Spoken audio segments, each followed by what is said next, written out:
Sa previous episode, si Mimo ay isang batang palaging sinasaktan ng kanyang ama-amahan at lumaki siyang may trauma. Dahil sa pangyayari na natiling mabait si Mimo at tinutulungan ang mga taong inaapi, kaso lang sa isang pagkakataon ay bigla na lang silang nasummon sa ibang mundo. Ipinatawag sila para gawing bayani at inisa-isa silang sinalang para malaman ang kakayahan na taglay nila. Namangha ang Diyosa dahil sa marami ang malakas na kandidato ang kanilang nasummon. Puwera lang kay Mimo na nakita ng Diyosa na siya ay mahina at agad na itinaboy siya at iniwasan ng lahat, pati na ang taong niligtas ni Mimo ay sinabihan siyang walang silbi at mahina. At sa pagpapatuloy, habang lumulubog ang araw sa labas ng mga guho ng discard ay sinisiyasat ng mga sundalo mula sa kaharian ang isang kristal, napansin ng commander na dapat ay naging kulay pilak ito kaya't pinaniniwalaan niyang sira na ito. Isa sa mga sundalo ang nagmungkahi na iulat ito kay alien, ngunit mas pinili ng iba na isulat sa ulat na walang nangyaring mali ngayong araw upang maiwasan ang anumang posibleng gulo, pagkatapos ng lahat ay malinaw na wala ng sinuman ang nakaligtas sa mga guhong iyon. Sa isang open-air market ay kinuha ng nag-iisang nakaligtas sa mga guho ng discard ang isang maskara mula sa isang stall, walang malay sa kahalagahan nito at ipinaliwanag ng nagtitinda na ang Panginoon na ito ay nagbago ng isang isla ng mga halimaw sa kanyang kuta, at ipinagtanggol ito laban sa lahat ng pagsalakay. Ang kanyang reputasyon ay nagpatanyag sa kanya bilang isang Panginoon ng mga demonyo, ngunit sa huli ay ipinatapon siya ng pinagmulan mismo ng kasamaan at bagaman naglaho ang hukbo ng Lord of the Flies, ang alamat ng kanyang pagbagsak ay nananatiling tanyag hanggang ngayon. Pagbalik sa kanyang silid na may hawak na maskara ay napaisip si Mimo na hindi siya nagiging bayani sa kasalukuyan, isinuot niya ang maskara sa harap ng isang salamin at mas naramdaman niyang angkop siya sa kanyang tungkulin kapag mukhang demonyo siya. Habang tinitingnan ang kanyang refleksyon ay nangako siyang tatalunan si Vicious at naniniwala na ang determinasyon ng isang taong ibinenta ang kanyang kaluluwa ay hindi dapat minamaliit.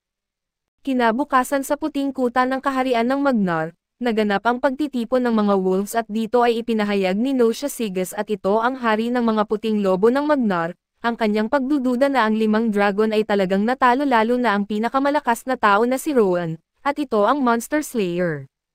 Kinumpirma ni King of Ziza ang kanilang mga pagkakakilanlan at tinanong ni Sigas kung may anumang impormasyon si Alien, kaya't ipinasa ni Yusweta ang matapat na hari ng Alien ang usapan kay Vicious. Iniulat ng Diyosa na ang Black Dragon Knights ay hinahabol ang Ashtray na nagtulak kay Alma na reyna ng Yamato at tagapagtanggol ng Sacred Eyes, na magtanong kung may nakakita ng anumang bakas ng dating kapitan.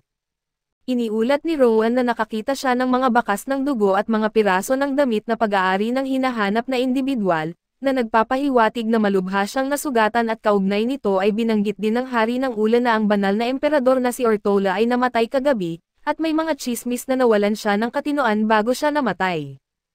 Ibinalik ni Vicious ang focus sa pinag-uusapan na binigyang diin na ang 5 dragon ang kanilang pinakamalaking pag-asa laban sa dakilang Demon Empire, at ang kanilang pagkawala ay isang malaking dagok sa banal na alyansa, dahil dito ay malinaw na ang mga bayani mula sa ibang mundo ay magiging mas kritikal na bahagi sa digmaang ito. Isang dumalo sa pulong ang sarkastikong sumang-ayon na idinagdag na tuwing lumilitaw ang kasamaan ay laging umuunlad ang alien. Ang nagsalita ay walang iba kundi si Falcon Dawson at ito ang baliw na emperador ng Mea. Sa kanyang pananaw sa kung anong dahilan, tuwing lumilitaw ang pinagmulan ng kasamaan ang lahat ng bansa ay napipilitang umasa sa alien upang malutas ang problema.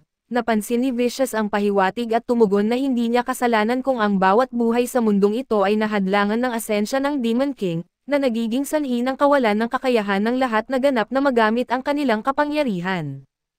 Ipinahayag ni Falcon ang alamat ng Godslayer upang inisin ang Diyosa. Sa wakas ay tinanong ni Sigas kung sino man ang naniniwala na si Ashan ang responsable sa pagkamatay ng 5 dragon. Isang sundalo mula sa Magnar ang nagulat sa kanyang hari na may isang grupo sa ulan na umaako sa responsibilidad sa krimen, isang grupo na kilala sa paggamit ng Ashan Curses. Samantala sa lungsod ng Monroy na kilala sa mga mandirigmang uhaw sa dugo, sina Ceres at Mimo ay lumapit sa lupain ng mga halimaw na may gintong mga mata na matatagpuan sa hilaga ng lungsod na ito. Kilala ang Monroy sa madugong Coliseum at arena nito kung saan ang mga alipin at mga mersenaryo ay nag-aaway para sa pera at kasikatan. Ipinaliwanag ni Ceres na ang Duke at ang Mercenary Guild ang namamahala sa lugar na ito na ngayon ay pangunahing libangan ng masa at di nagtagal, nakakita sila ng isang inn at iminungkahi ni Ceres na magtipid sila ng pera sa pamamagitan ng pagbabahagi ng isang kwarto. Paalala ni Mimo na siya ay isang lalaki ngunit tila hindi ito alintana ng elf bagamat siya ay namula habang inaamin ito. Sa isang tavern ay narinig ni Mimo ang isang grupo ng mga lalaki na pinag-uusapan kung paano hinarap ni Ceres Ashan ang 5 dragon at tila namatay siya. Nang marinig ang kanyang pangalan ay nabulunan ang babae sa kanyang pagkain habang patuloy na nag-uusap ang mga lalaki. Doon ay binanggit na pinatay ng Ashan ang 5 dragon sa pamamagitan ng kanilang makapangyarihang mga sumpa. Dahil dito ay nagawa nilang talunin ang isang grupo na kinatatakutan. Napansin ni Ceres na maraming usap-usapan tungkol sa kanila kamakailan at binanggit niya na sila ay mga taga-samba ni Muaji at ito ang Diyos ng mga sumpa. Kasabay nito, pumasok ang 4 na lalaki na nakasuot ng pulang balabal sa tavern na nagdulot ng katahimikan sa mga parokyano habang pinagmamasdan nila ang mga Ashan Guardians na tinatawag ang kanilang mga sarili na The Cursed Soldiers. Ipinag-utos ng 4 na ito na ibakante ang isang mesa para sa kanila at agad na umorder ng inumin at idineklarang sila ang mga tagapagligtas ng Olza.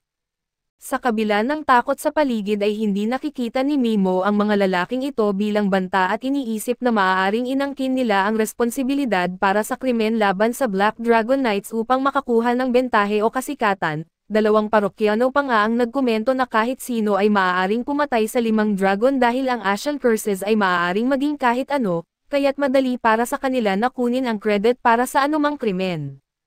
Napag-usapan din nila ang Witch of Tabo na isiniwalat na siya ay isang dark elf na hindi nakita ng higit sa 1 dekada, ngunit may isang tao mula sa kabisera na nagsabing nakilala niya ito at dahil interesado ang bida sa paksa, lumapit si Mimo sa kalapit na mesa at nagtanong para sa karagdagang impormasyon tungkol sa witch. Hindi natuwa ang mga lalaki sa biglaang paglapit na ito kaso nagbago ang kanilang mood nang inalok sila ng binata ng inumin at pagkain. Ibinunyag nila na ang taong nagsabing kilala niya ang Witch of Tubuz ay ang pinakamabagsik na mandirigma ng Monroy na malamang na matagpuan sa Coliseum, ngunit swerte ni Mimo dahil ang mandirigmang ito ay kalalabas lang ng tavern. Ang pangalan niya ay Eve Speed at ito ang leopard, na nakaupo siya sa isang sulok habang kumakain ng karne at lumapit si Mimo sa kanya at inalok na umorder ng pagkain mula sa menu. Ipinakilala ang kanyang sarili bilang isang mersenaryong nagngangalang Hattie Skull at sinabing matagal na siyang curious na malaman ang tungkol sa mandirigma. Subalit walang gaanong pasensya si Eve at sinabi sa binata na dumiretso na siya sa punto dahil tiyak na hindi siya pumunta rito para lang marinig ang mga tagumpay ni Eve sa Coliseum. Nahiya si Mimo at pinuri ang intuition ng leopard at pagkatapos ay tinanong kung nasaan ang Witch of Tubuz. Ipinabatid ni Eve na naloko siya dahil kahit na naglakbay siya sa lupain ng mga halimaw na may gintong mga mata kung saan nakatira ang bruha, hindi pa niya ito talaga nakilala at nang marinig ito ay biglang tumayo ang mga tainga ni Cyrus. Tinanong ni Eve kung bakit gustong makilala ng mersenaryo ang Witch of Tubuz. Ipinaliwanag niya na balak niyang maging scholar balang araw at plano niyang magsaliksik tungkol sa ganoong kaakit-akit na nilalang, gayunpaman ay binalaan siya ng mandirigma na ang lugar ng witch ay isang lugar na pinapasok ngunit hindi nakakalabas ng nabubuhay. Kahit na tila bastos para sa kanya ang sabihin ito ay pakiramdam ni Eve na kailangan niyang ipaalam kay Mimo na hindi siya tatagal ng 3 araw doon. Seryosong nagpasalamat si Mimo sa babala at sinabi ni Eve na mukhang mabuting tao siya, at dapat niyang pahalagahan ang kanyang buhay kahit na parang walang laman ang payo na iyon na nagmumula sa isang mandirigmang nagbubuhos ng dugo para sa libangan. Pagkatapos umalis ni Eve sa tavern at sinabi ni Cyrus na nagsisinungaling si Eve tungkol sa hindi pagkakakilala sa witch, na siya namang pinaghinalaan na rin ni Mimo kasabay nito ay naalala ni Mimo na hindi niya nadala ng pagkain si Piggy Marrow, kaya nagpa siyang gamitin ang kanyang mahiwagang pouch. Pagkatapos ng mahabang panahon ay pinakain niya ang slime at ang elf ng isang grilled cheese sandwich. Dahil ito ay pagkain mula sa orihinal na mundo ng bata ay nagustuhan ito ng dalawa nang subukan nila. Hinangaan ni Cyrus ang transparent na pouch at napansin na may mga letra itong nakaukit. Habang nakikita ni Mimo ang buhok na hinahangin ay nagkomento siya na tila mas interesante ang mga bagay mula sa ibang mundo. Naalala niya na oras na para mag-isip ng plano upang maabot ang Witch of Tubuz. At iminungkahi ni Cyrus na maaari nilang bayaran ang kalayaan ni Eve Speed upang ipakita nito ang kinaroroonan ng witch, dahil kadalasang nakakadena ang mga mandirigma sa pagkaalipin. Samantala nasa pintuan na si Eve ng isang maliit na dark elf at nangangako na ilalabas niya ang bata mula roon, sa loob ng silid ng inn ay tinawag ni Cyrus Ashan ang kanyang espiritual na kasuotan at nagsanay ng kanyang mga teknik. Naisip ni Mimo na si Gartland at ito ang pinakamalakas sa sangkatauhan ay may mabuting dahilan, upang sukatin ang kanyang lakas laban sa ganoong talentado na mandirigma at sinamantala ang pagkakataon at humingi siya ng ilang tips mula sa elf tungkol sa pakikipaglaban ng malapitan, dahil masyado siyang umaasa sa kanyang mga ranged abilities at maaaring kailanganin niyang makipaglaban ng malapitan balang araw. Habang naaalala ni Ashan ang kanyang mga araw bilang kapitan ay nakaramdam siya ng nostalgia at inihayag ang isang aralin tungkol sa pagharang. Sinabi niya kay Mimo na umatake sa kanya at pagkatapos ay ipinakita niya kung paano ipagtanggol ang sarili sa pamamagitan ng pag-neutralize ng braso ni Mimo. Ngunit habang dumidikit ang kanyang pawisan na dibdib sa kanya, humingi siya ng paumanhin kung siya ay lumampas ng linya at kahit na hindi naman ito inisip ni Mimo kaya't nagpatuloy sila sa kanilang pagsasanay na may direktang pisikal na kontak.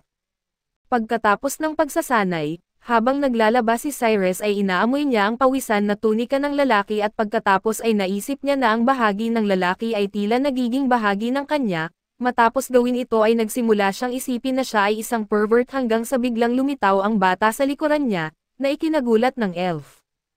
Ang unang tanong ni Cyrus ay kung gaano katagal na siyang nakatayo doon, ngunit mas pinili ng bata na huwag sumagot at tila nahihiya at ipinaliwanag ni Mimo na hinahanap niya ang kanyang mga damit dahil namiss niya ang mga ito, kaya't ipinaliwanag ng dating kapitan na napagpasyahan niyang labhan ang kanyang mga damit kasabay ng kanya.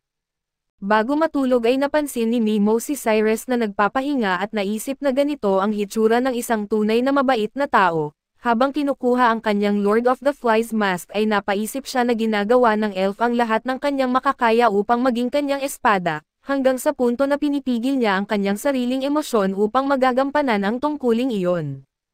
Dahil dito ay naramdaman niyang dapat siyang magpasalamat at sa sandaling iyon, nagising si Cyrus at tinanong kung ayos lang ang bata at ipinaliwanag ni Mimo na hindi siya makatulog kaya't inalok ni Cyrus ng isang halamang gamot si Mimo, na nagpapaalala sa kanya ng isang sangkap na maaaring bagay na ihalo sa ganoong uri ng timpla.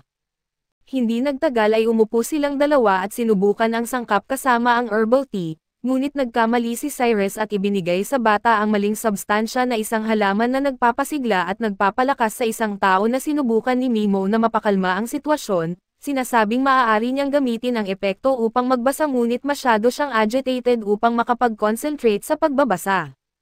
Tinanong ni Cyrus kung maaari siyang makatulong sa anumang bagay habang nararamdaman ni Mimo ang isang kakaibang pakiramdam, kaya't sinabi niya kay Cyrus na matulog na lang bago niya sabihin ang nasa isip niya at hindi napigilan ni Cyrus ang kanyang sarili at tinanong kung resistant si Mimo sa seduction, at sumagot si Mimo na sa ngayon ay oo dahil ang kanyang prioridad ay ang paghihiganti laban sa Diyosa na si Vicious.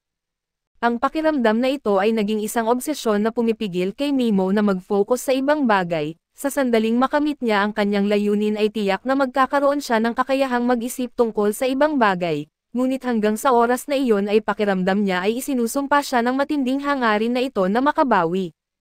Nahihirapan na hindi siya yakapin ni Cyrus at napaluhod siya, nangakong gagawin ang lahat ng kanyang makakaya upang tulungan si Mimo na mawala ang sumpang ito. Kinabukasan sa harap ng madugong Coliseum ay nagtipon si Cyrus ng impormasyon tungkol kay Evespeed. Siya ay alipin ng isang Panginoon ngunit ibinente siya ng tao na iyon sa Coliseum, dahil bihira ang mga leopardo at agad siyang sumikat at nanatiling walang talo sa loob ng 3 taon, may sapat ng pera si Eve upang bilhin ang kanyang kalayaan sa loob ng 2 taon ngunit patuloy siyang nakikipaglaban upang mabili ang kalayaan ng isang maliit na dark elf. Ang susunod na laban ni Eve ay ang kanyang huling laban na kung saan makakamit na niya ang sapat na pera para dito. Ang problema ay karamihan sa mga dating kampyon ay namatay sa kanilang huling laban, at naniniwala si Cyrus na may masama na gawain na nangyayari.